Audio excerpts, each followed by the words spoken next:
everyone and welcome to my channel. And for today's video, magkuha taog agihis o banak sa Ilocano.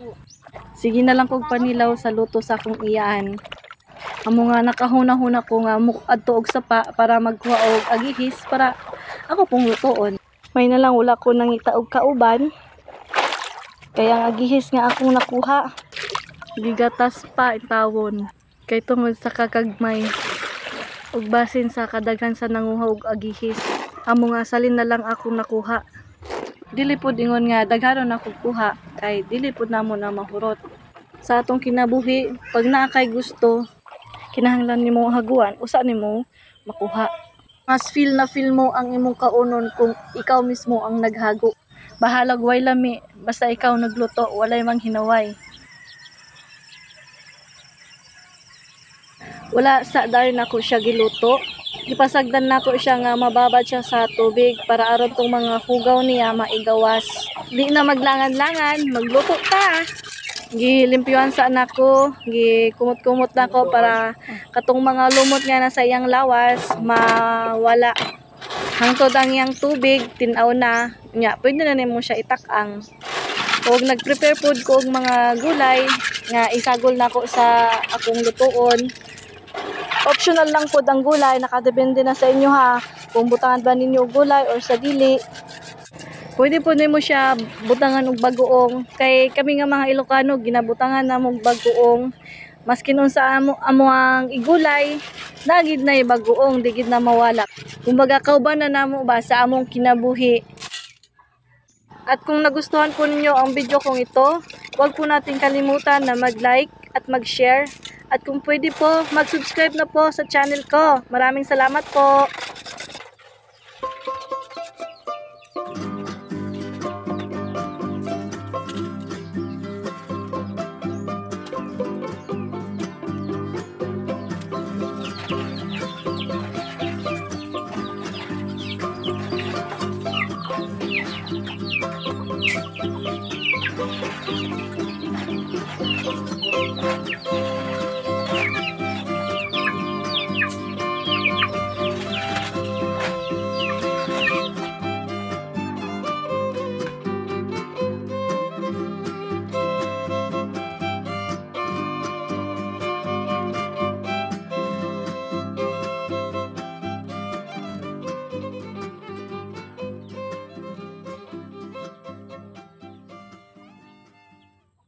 Nagsugod na pud ang ting-ulan.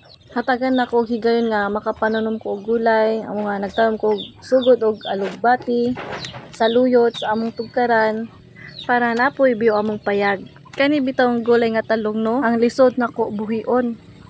Mutubo man siya pero kadugayan niya mo lahos siya ba. Kamunggay ra jud ang daghan-daghan namo na itanom diri. Nagsilbing harang pud namo ang amuang kamunggay para diretso nga makaadto sa humayan amo ang manok nga makadangan. Parisan pa jud namo og tanglad. Kung kintahay lang mag-ihaw ka og manok, na kay kamunggay, na kay tanglad, dili na ka maayo sa silingan. Pag ang akong uyan magpaundar na og pam, magkarakara jud dayon ko ana. Kuhaon ako mga labhanan. Amo ang mga galon punduhan og tubig kay layo man mi sa gripo, naaman mi sa tunga sa humayan. Unya pagkahuman, nagkuha ako gulay, sitaw, kulikot og kamunggay. Og magluto ta.